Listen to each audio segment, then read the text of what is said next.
Today, Rita McCabe, who's a retired RN and who serves on the board of directors of several not-for-profit organizations, will review the book, The Demons of Unrest by Erik, Larson. Rita reads both classics and current literature whenever possible, and always has a stack of novels ready to read. That's true. The Demons of Unrest, as the cover states, is a saga of hubris, heartbreak, and heroism at the dawn of the Civil War. Drawing on diaries, secret communiques, slave ledgers, and plantation records, Larson gives us a political horror story that captures the forces that led America to the brink of the American Civil War that killed 750,000 Americans. So without delay, Rita. Okay. So I'm a little intimidated because I see Jim Hare here, and he is a history teacher. So I've already forewarned him. But thank you for coming. How many of you have read Erik Larson in the past, any of his other books? Okay, so I see a fair number. I like him personally because he takes historical events and he does twists and turns and introduces things that you might not necessarily see coming. So he has an interesting way of presenting things. The Splendid and the Vile, I thought he did a wonderful job of telling about the bombing of London and how Churchill really kept those people together. I was in awe of that book. The Devil in the White City is the other one that I remember reading, and that was about the World Fair in Chicago, and at the same time that thousands and thousands of people were coming to Chicago for the World's Fair, and the police were busy with all of these Americans and Europeans, etc., there was what is believed to be maybe the first serial killer murdering people and getting away with it because the World Fair was taking place and the police were preoccupied. So it was a crazy book, but I couldn't put it down. So when I saw this, I decided I needed to read it. I also read it because I've become a big fan of Abe Lincoln for any number of reasons, probably because it was not easy for him to be a president with everything he went through. And I don't know, have any of you, before we get into this book, have any of you read Doris Kearns Goodwin, Team of Rivals? Okay, again, I see a fair share of it. She's another wonderful author that I never pass up. And she did a wonderful job talking about how 3 of his cabinet members that he named actually ran against him as president. And they were seen as always trying to do things to muck up his presidency, but he kept him within view. He was a really savvy person, I think. So on that note, I guess we can begin. The first thing I had to do was figure out what hubris meant, because I have to be honest with you, as many books as I've read, I don't remember running up against hubris. So I asked dear Siri for her definition, and I was told, let's see, okay, hubris, it's a noun, and it means excessive pride or self-confidence. So I think there were any number of things that took place during this novel, or not during this novel, but during Lincoln's time. Besides hubris, a lot of it was miscommunication, a lot of it was lack of decision-making on quite a few people's parts, but I thought Larson did a really good job. He is a best-selling author. This book was on the New York Times bestsellers list for 14 weeks, so it shows you that we're not the only fans of Larson. He does have a following. I just told Phyllis, who's a librarian, that I do things backwards. I usually read the last chapter, which is the source and acknowledgement that the author writes. For some reason, there's information in there that I like to know before I read the story.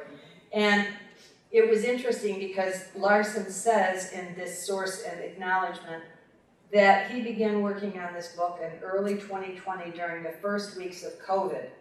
the COVID pandemic. And I did chuckle when I read this because I remember going through this. He said, when I was busy looking for Clorox to spray my groceries, trying to find N95 masks because they were the only ones guaranteed to keep the virus away from me, and gloves, which you could not find any because I was busy trying to buy them for grapes and grains all the time. And so it was a crazy time, and he, in order to occupy himself, he started reading about Fort Sumter and the start of the Civil War, and he couldn't find enough about it. For some reason, he was honing in on it, and he did a search, and he found all kinds of old and new records about what actually transpired between the time Lincoln was elected president and the start of the Civil War. So he sent for some of these materials, and he got hooked. So simply, this novel portrays the months between the election of Abraham Lincoln, which took place November 6, 1860. If we think it's a time lag from our election until the new president takes term, believe me, back then it was even worse. So he gets elected on November 6, 1860, and the beginning of the Civil War takes place in April of 1861. We're going to talk a little bit about the time frames between the election, the vote counting, and when he actually gets inaugurated. Lincoln himself wrote that the trials of these 5 months between the time of his election and the start of the Civil War were so great, and this is in quotes, that could I have so anticipated them, I would not have believed it possible to survive them. And that he wrote many years ago. And one of the good things that I like about Larson too is that there's a lot of quotes in this book because he has materials from, as Barb pointed out, the diaries, the ledgers, the plantation records. And whenever he can, when he's talking about a specific character, he uses their exact words. So you'll see lots of quotes in this. Lincoln was much aligned as the Black Republican who wanted to destroy the Southern way of life. He actually felt that the South with their slaves should continue, contrary to what a lot of the slave owners thought and the secessionist peoples. He thought that their way of life should not be interrupted, but no new states should be allowed to bring in its slaves. He thought that was the way to begin to deal with this. At no time had he threatened to abolish slavery or emancipate the millions of enslaved men and women. He did want to hold existing federal properties, regardless of their location. So places like Fort Sumter and Pinckney and some of the other forts that were in Florida and Texas, South Carolina, he felt that they were federal forts, federal property, and they should be retained regardless of whether a state seceded or not. At no time, but due to tragic errors, a lot of miscommunication, and inflamed egos, strong personalities, the country became inflamed until open warfare took place with the shelling of the Union Fort Sumter in April 12, 1861. So before the novel starts, almost after the date it's published, obviously 2024, and the title page, he writes a note to the readers. Erik Larson does, and I'm quoting, "I was well within my research on the saga of Fort Sumter and the advent of the Civil War when the events of January 6, 2021 took place. As I watched the Capitol assault unfold on cameras, I had the eerie feeling that present and past had merged. It is unsettling that in 1861, two of the greatest moments of national dread centered on the certification of the Electoral College vote and the presidential inauguration. I was appalled by the attack, but also riveted. I realized that the anxiety, anger, and astonishment that I felt would certainly have been experienced in 1860, 1861 by vast numbers of Americans. With this in mind, I set out to try to capture the real suspense of those long ago months when the country lurched towards catastrophe, propelled again by hubris, duplicity, false honor, and an unsatisfiable craving on the part of certain key actors for personal attention and affirmation. Gee, a lot hasn't changed, folks. A lot of similarities. I read that and I thought, okay, I'm reading this book. I suspect your sense of dread will be all the more pronounced in light of today's political discourse. And he wrote this in 2023, because remember he was writing this, started writing it at the start of COVID and had it published in 2024. Several times while reading this novel, I saw similarities: the discord, the name-calling, threats against the president, and eventually his death, ironically, after the Civil War had ended.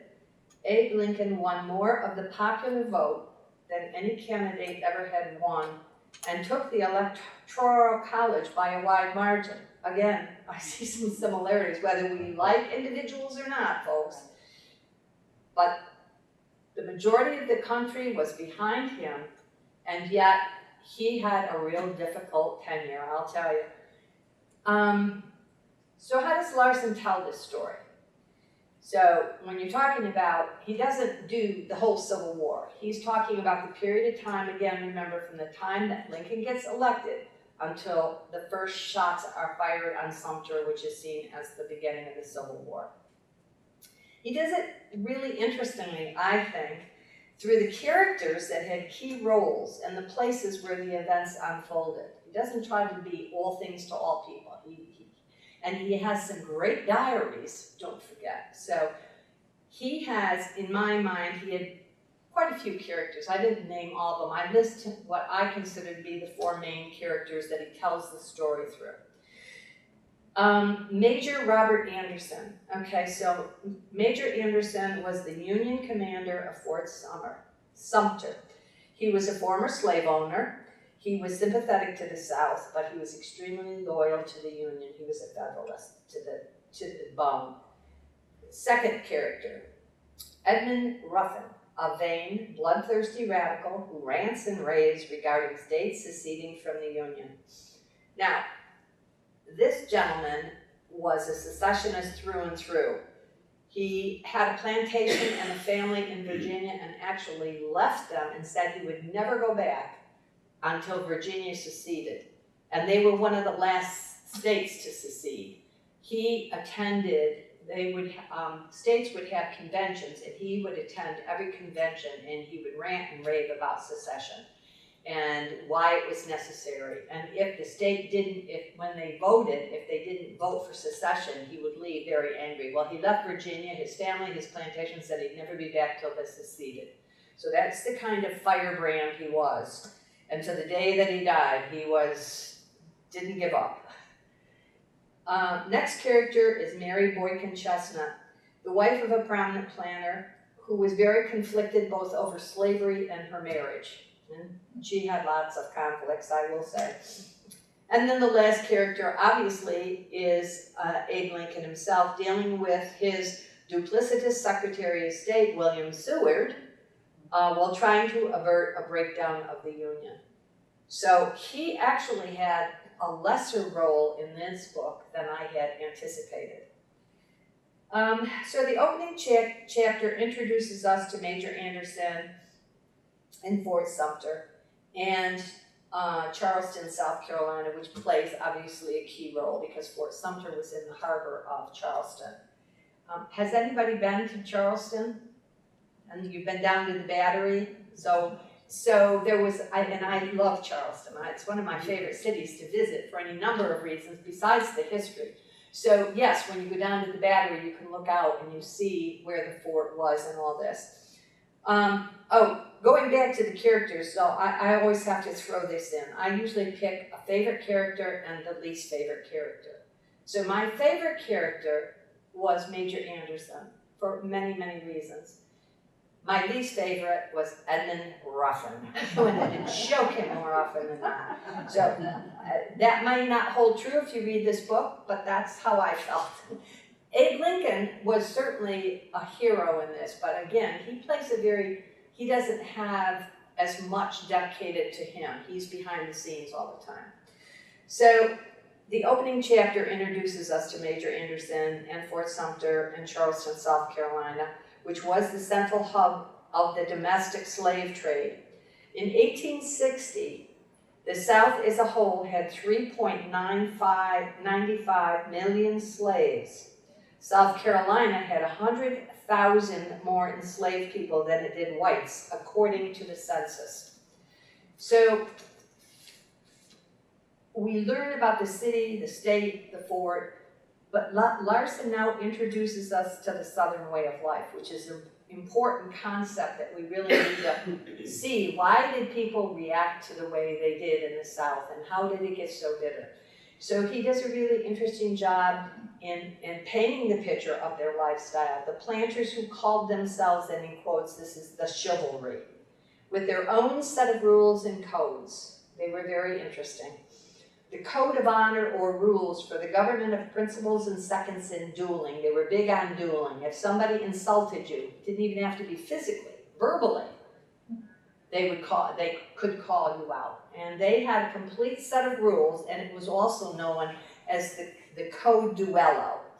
And what he did was each chapter after he introduces and talks about this code, he has a quote from the duella at the beginning of each chapter. So they took dueling very, very seriously. Politics and planting were important to this group, and your importance was determined by the number of enslaved people you owned, the number of acres you owned, and the possessions that were displayed in your home. And then he went on to say, a single #1 black man or a fancy black girl, and he doesn't go on to define, so I'm assuming that a #1 black man meant somebody that was in pretty good physical shape, and a fancy black girl probably was a reasonably attractive black girl, were the most coveted of all the slaves and could have a value in 21st century dollars of nearly $53,000 apiece. That's how their money was totally, these planters, their money totally was tied up in these slaves. They had millions of dollars, even back then, tied up in their land and their slaves. The gentrified lifestyle of the plantation owners allowed them to justify the necessity for owning slaves. And again, this is in quotes, only blacks were capable of working in the cotton and tobacco fields in the blistering heat of the deep, deep South, and they truly believed that. They were so essential to the planters so that the planters and the plantation owners could continue their lifestyle.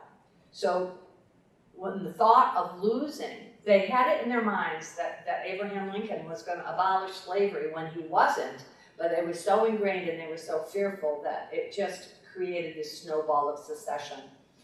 Other key issues and places and events that are described by Larson involve the use of the diaries that the men kept on a daily basis. So I tend to think of women as keeping diaries. Back then, that was the way the men kept track of what they had accomplished, what they were going to accomplish, what they felt, what they thought. Some of these diaries were thousands of pages long, and he captured much of the information from these diaries, especially from these key people, and I have a feeling that that's why he picked some of the characters he did, because there was so much that they had written themselves.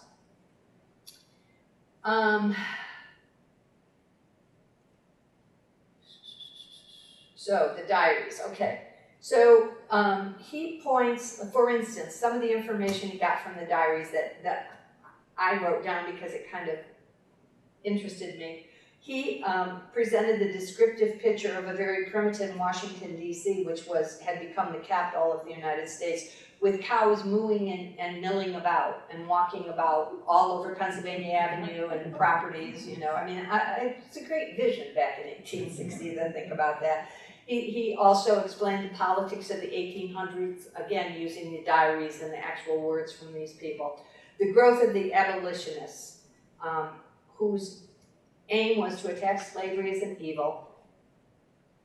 And the owners thought that they were actually attacking their chivalry, their way of life, okay, rather than the institution of slavery. And he did a good job with that. He also pointed out that, Larson did, that President Buchanan supported slavery, and he was kind of a do-nothing president towards the end of his term, which can often happen, and we've seen happen in the past. But all he wanted to do was to end his term and go home without any problems.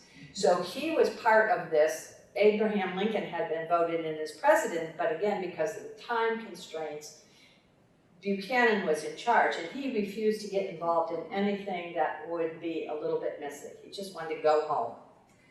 That there was a long delay, and this is really key to remember, between the election on November 6th.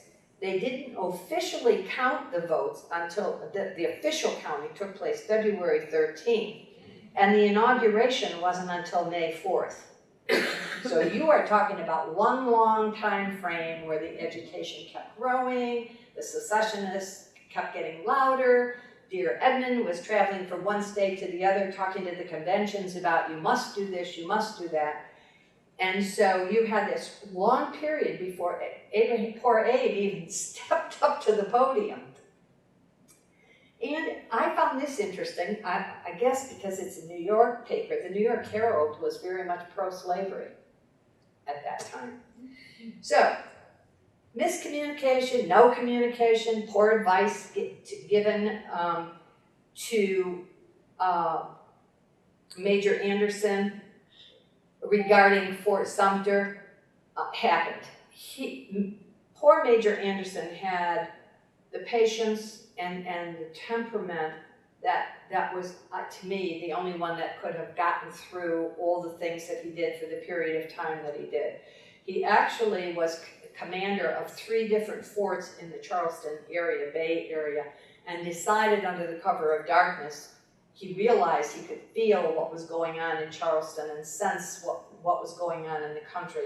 And he moved his men out to Fort Sumter, which was out in the water, which was more protected than these other forts that could be got at from Charleston. So under cover of night, he put them in boats, rowed them out, and when Charleston woke up, they saw the flag flying over Fort Sumter and realized that he had moved the men. And he stayed there until he was forced to capitulate and leave. But he was an amazing person. He ran out of food, he was running out of ammunition, he was writing to Abe Lincoln, he was writing to General Scott, who was the Union general in charge of the forces and manned forces in Washington, trying to get, should I leave, should I stay? If I stay, I'm running out of supplies, you need to, can you send ships? I need more men, we need this, we need that. They either wouldn't answer him or he'd get conflicting responses. And of course, dear William Seward also put his 2 cents in because he had an ego bigger than all outdoors, so he liked to muddle the mess too. And so one minute he would sway one way, no, stay, don't fight, stay, but we'll send supplies and men. And then somebody else would say, no, we can't send supplies and men, you'll have to fend for yourself. It was just massive confusion, and he steadily just kept reinforcing the fort, counting the numbers of cannonballs they had. He was an incredible man. After many months of no guidance, Lincoln finally decided to send supplies to the fort. But he made a mistake, or was it a mistake, who knows, hindsight's great, to notify the governor of Charleston that he would be sending ships with supplies for the Union forces at Fort Sumter.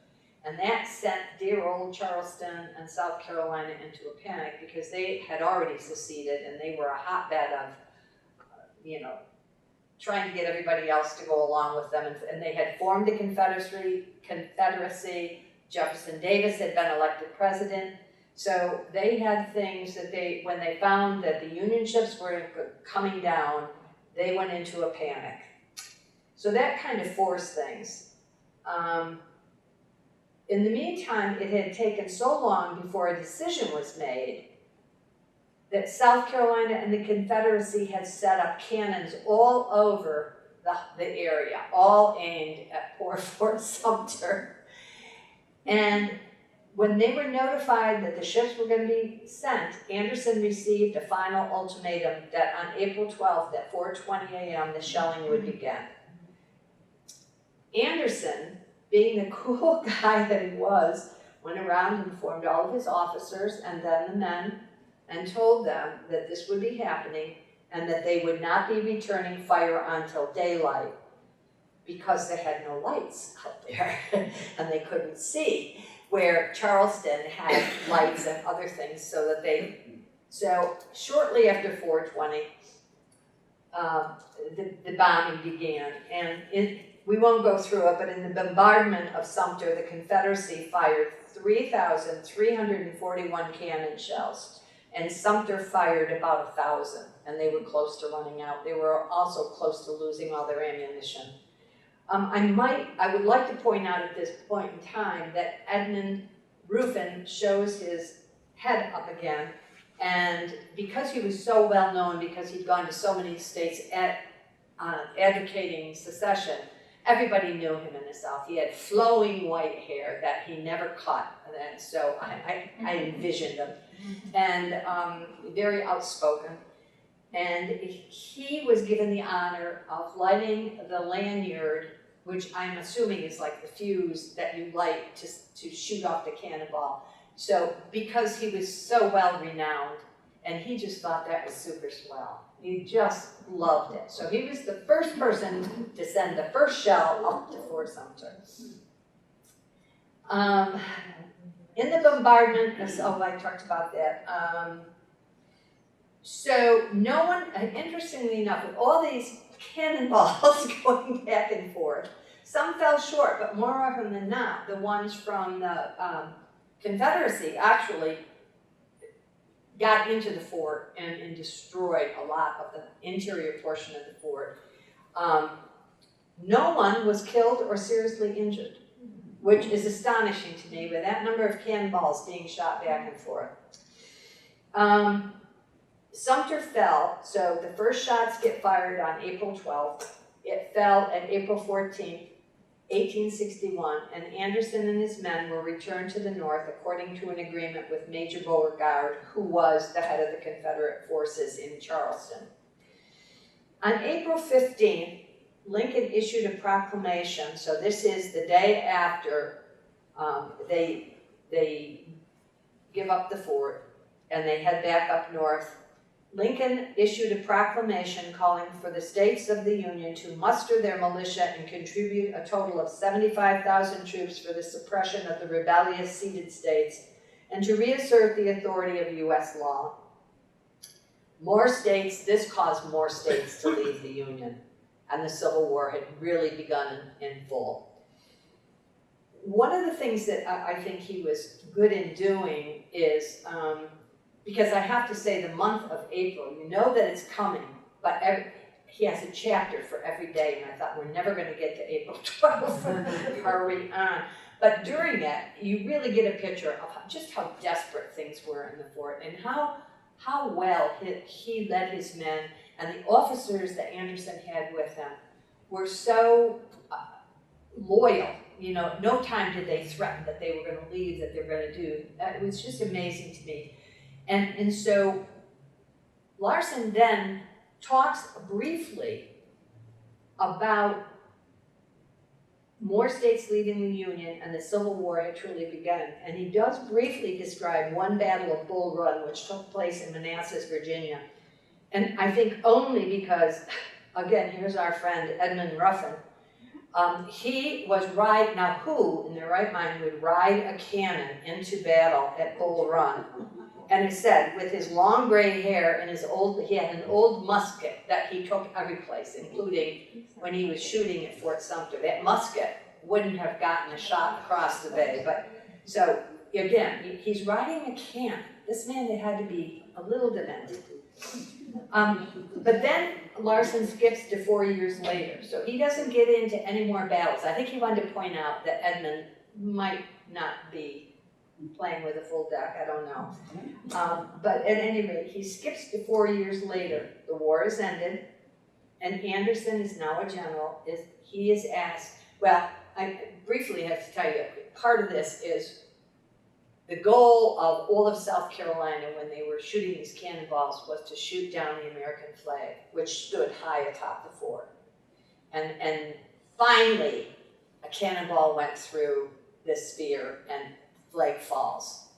And of course, all the Confederate army. They're cheering and they're yelling and they're screaming and celebrating. And what they did in the fort, and I forget the officer who grabbed the flag off, found a metal spear and took and attached the flag to it and stood it upright.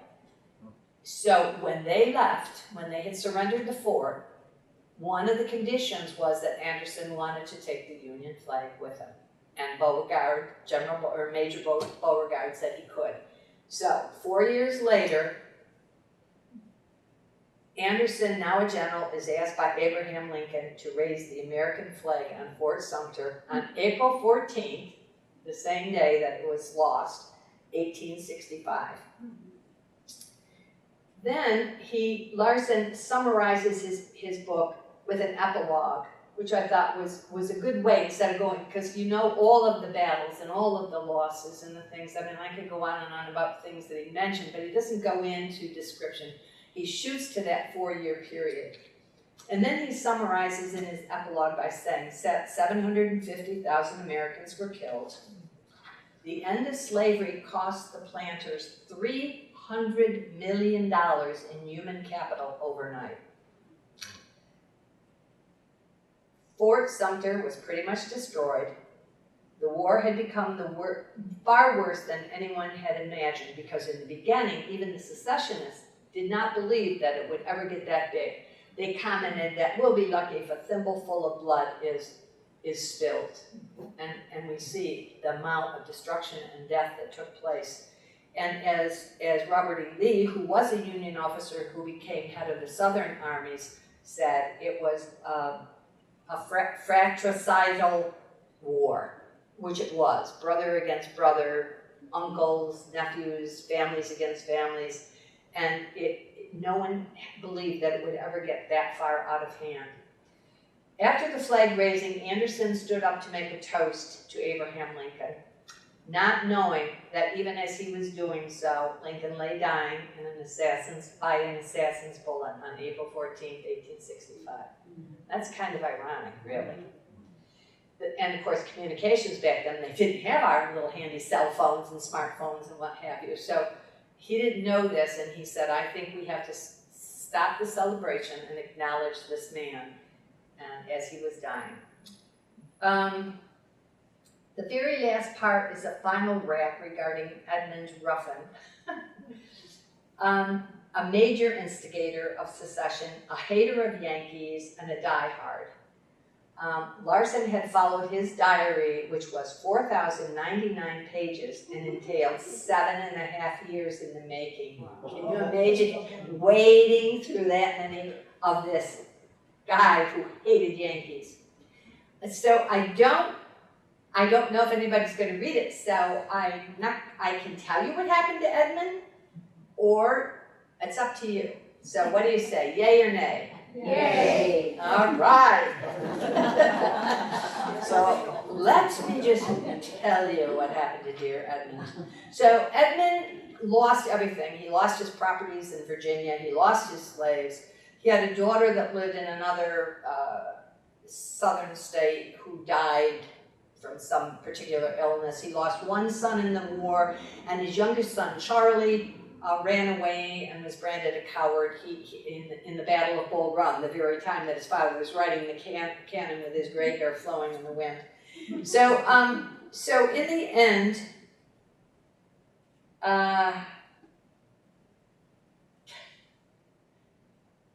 keep waiting, but Ruffin sat in a chair, braced the butt of his loaded, trusty musket against a traveling trunk, settled a percussion cap in place, so named because these caps resembled tiny brass top hats, and placed the muzzle in his mouth. But Ruffin used a forked stick to reach the trigger. The cap exploded, but the powder-filled cartridge in the breech did not. Only he could muck up this. He then repositioned a new cap and pulled the trigger a second time. Now both cap and cartridge detonated. The bullet flew off the top of Ruffin's head, and as the Richmond Whig paper reported, can you imagine? This was written in the paper, his brains and snowy hair against the ceiling of the room. And that's how he ends the book. So,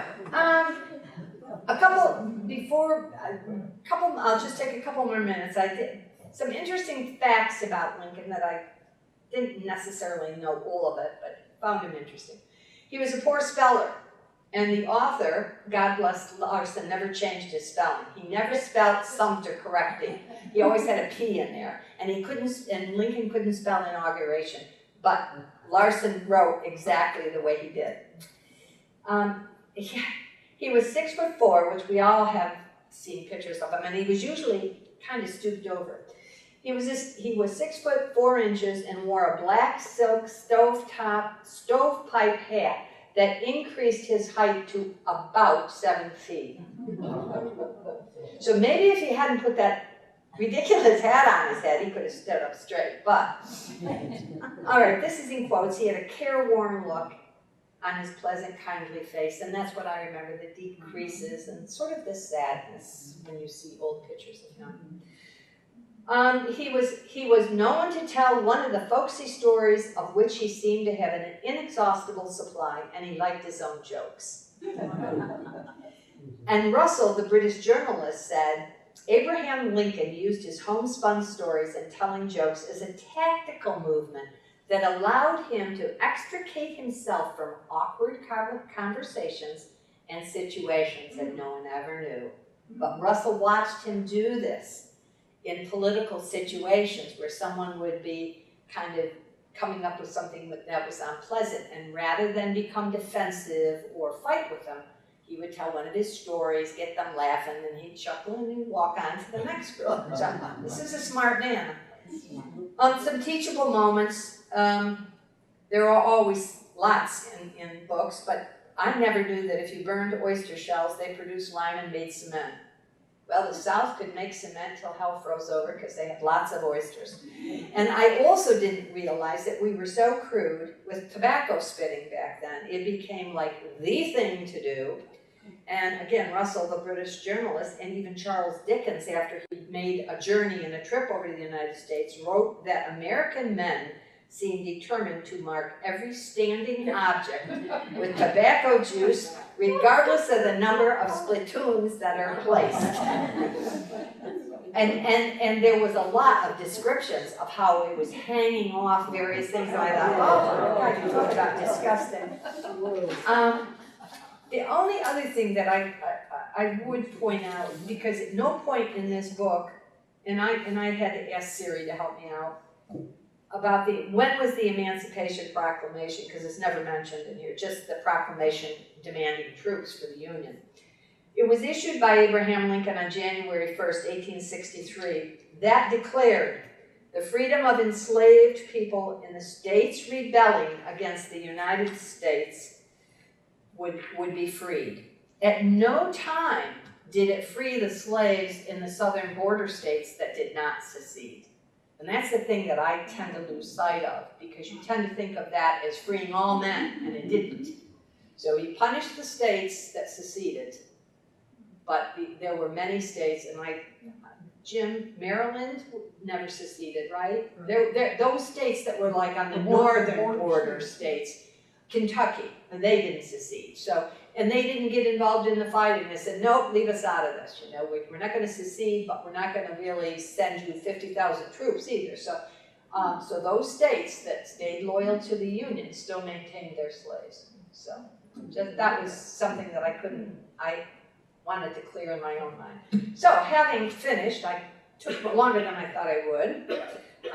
Anybody have any comments or questions? Phyllis. I just want to say, you did a great job.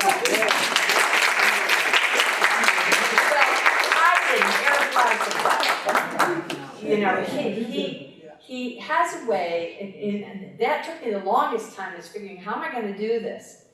Because I don't want to go chapter to chapter to chapter, but when I thought about what he had done, and the characters, and how he saw what transpired in the day-to-day stuff, I thought, what a clever thing to do.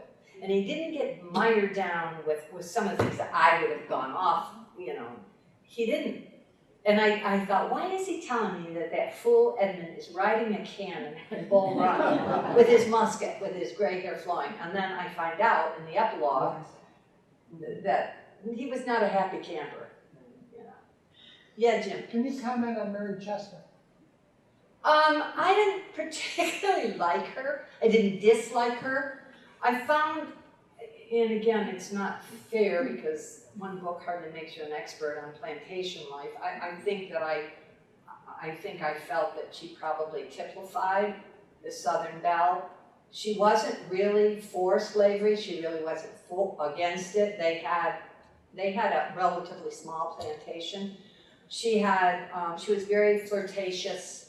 So when all this is going on and all the tensions between the fort and the Unionists being there and surrounded by, you know, the Confederacy, that she was along, again, I think he was trying to depict not just her, but the women. They're having parties.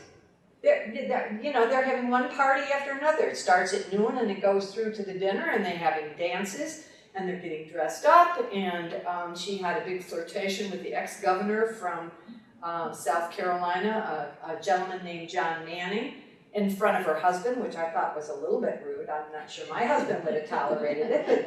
And they would go out and go off in the carriage. Now, he more or less says that it was a flirtation and really didn't go beyond that. But sort of, I envisioned, and I think she thought about things, but if it got too uncomfortable, she would rather go off to a party and not have to think about it. Something that we do tend to do. I've done that.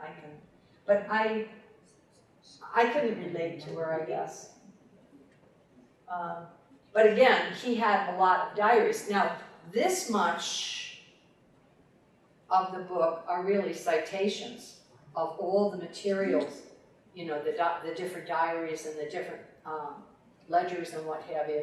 So he waded through a lot of material. Of course, with COVID, and once he got through spraying his groceries with Clorox, I suppose he found research more interesting. But yeah, she was not a strong character, and I thought about that. I thought, gee, Anderson really impressed me, and his ability to lead and to keep calm. I would have been running around like a loon. We're running out of food, we're running out of air. He didn't do that, It'll be okay. He cut the rations, and his guys went along with it. Nobody hid food. No, this is astonishing to me. He had that kind of presence that people followed him. So, yeah. Other questions or comments? Rita, I'm just trying to understand the timeline from what you were saying. So when they fired on Fort Sumter, South Carolina had already seceded and Jefferson Davis was the president? Yes. Okay, so my question is... South Carolina was the first state to secede. And that's why a lot involves South Carolina and their way of life, yeah. So if they had seceded, which is supposedly I would think would be contrary to the Constitution, why did not the Union not take action before the shots were fired? Just because Buchanan, while he was still president, don't forget there was that long period of time before March 4th. And then when Abraham Lincoln took over, he was trying to get input. That's why it talks about miscommunication and hubris and all that took place. So he's looking to his general, Scott, who he couldn't make up his mind. Every other week he changed his mind. He was looking to his Secretary of State, William Seward, who he changed his mind every time he turned around. But he'd say one thing to Lincoln. He'd almost like set him up for failure. Well, this is what I think you should do. But then the next week he'd say, well, I've thought about it, and I don't think you should do that after all. Don't send any ships. And then they waited and they waited. So I think that Lincoln really was trying to avert a major confrontation, and that's why he didn't send ships right away. He thought, if they can hang on, and he sent one letter saying, don't fire unless you're fired upon. He was trying to kind of take that. And then as that's happening, more and more states, dear Edmund's riding the rails down, he's down in Florida, he's getting them to secede, then he's over here, and Now, he wasn't the only one, but he was really well known throughout the South for his speeches, and he could sway some of these people. But I think Lincoln was trying to, you know, take a moderate stance and hope that he could hold the country together, because he truly believed that the country would not succeed, you know, if it was divided. The South had a notion, and it's written in here, that they would succeed without the North. They didn't need the North. Cotton was king. So they thought they would just bypass the North and send everything over to Europe, and Europe would be happy, and they would get on with their lives. Did you find our recent election any similarity? Many. Many. Regardless of who you like and who you don't like, I think the name calling, as I'm reading this, I'm thinking, I cannot believe this, because we were going through it, you know, and you're seeing it, and the man wins against some pretty strong candidates. You know, Lincoln won against Seward, who was expected to win, and Bates, who had a strong following, and all that.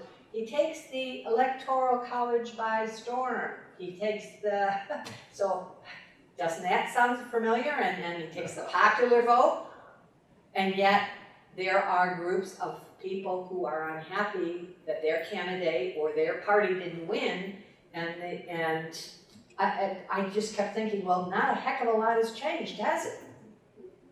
You know, I don't know what the answer is, and I don't pretend, but history certainly keeps repeating itself. We don't seem to tend to learn anything. I don't know. I think we need to be kinder to one another and respect and give people chances. I don't know whether you're for the person or against them. You know, once people speak and they vote, at least we can vote. So I don't know, but this, and don't forget, he started this in 2020, publishes it in 2024, sees what happens in 2021 when they storm the Capitol. So, you know, but I like Larson. I would read him again and again, because even though it tended to get a little draggy towards the end, but I think it dragged for me because you know, based on history, that they're going to shoot and it's going to start the war. So you keep thinking, come on. But overall, I mean, I still think he is a remarkable author, and he has a unique way of writing a book. So.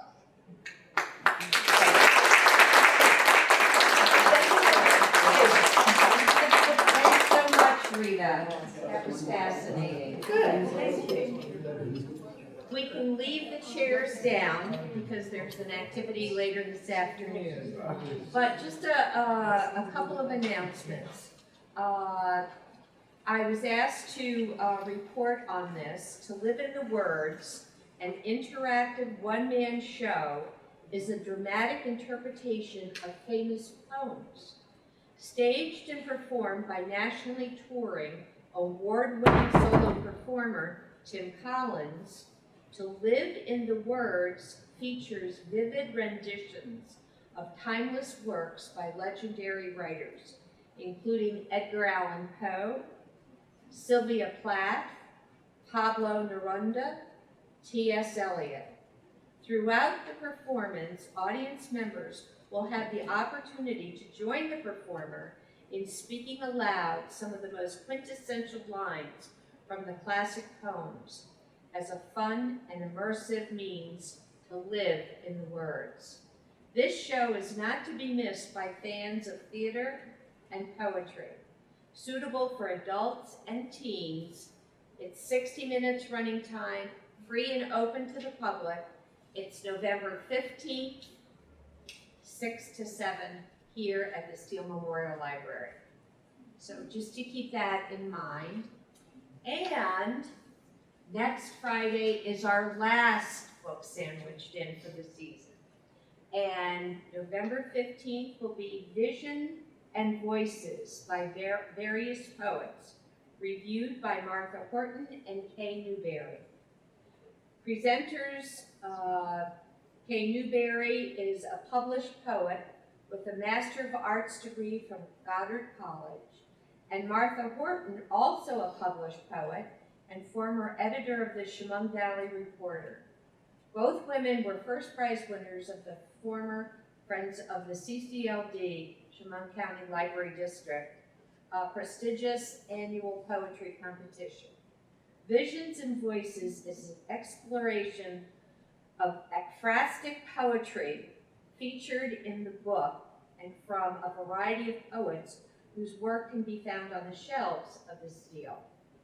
Ekphrastic poetry is inspired by works of art, and the audience will try their hand at writing a short poem inspired by a painting. So this should be very interesting.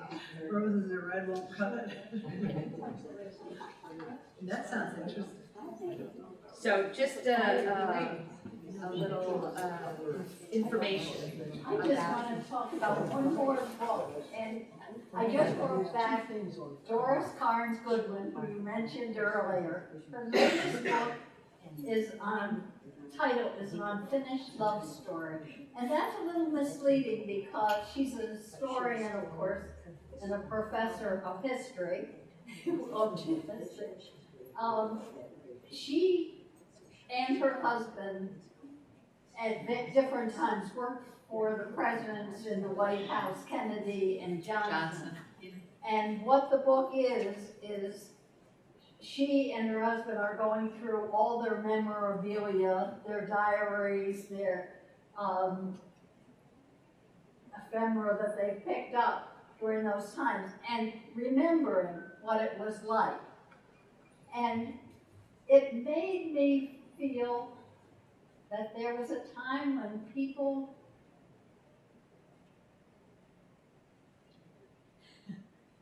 had full hope for the country to be a better place.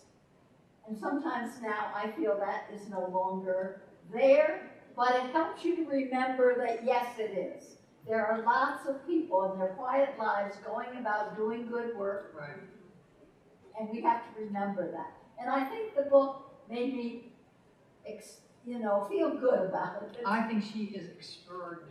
I mean, I haven't read that, but I've read the Roosevelts. I've read almost everything that she's written, and she just has a unique way of writing and presenting facts. She's very interesting. And she certainly has led her and her husband have led a very interesting life. She's articulate. In fact, she was on the news discussing this current election today, and I thought, she's just amazing. She is. In a way, some of the things that you point out, the similarities to this election, make us hopeful. This Yeah. is back. I think that, Because I guess, we I survived think it. that as a country, we have to be hopeful, and we have to let people, I'm a firm believer, and I used to say this in the hospital. Well, this isn't working. So we'd sit down as a staff, and well, how are we gonna fix this? And somebody would say something, oh, that one, and I'm a firm believer that you gotta give people a chance. If it doesn't work and you're going down the wrong road, it's okay to say, that's not working. We gotta pull back, rethink, and let's go down this road. It's perfectly okay. What is not okay is to be so hard-headed that you won't accept that it's not working and that you force it down people's throat. And I think that's where the people were this time around. Maybe they're not in love with certain candidates because of any number of reasons. But they also were unhappy with the craziness and the wokeness and the sex gender stuff and all the stuff that's going on. Not everybody wants to hear that all the time, and not everybody supports gender change in teenage kids and inmates. And so, I guess maybe the country's speaking and saying, we need some changes.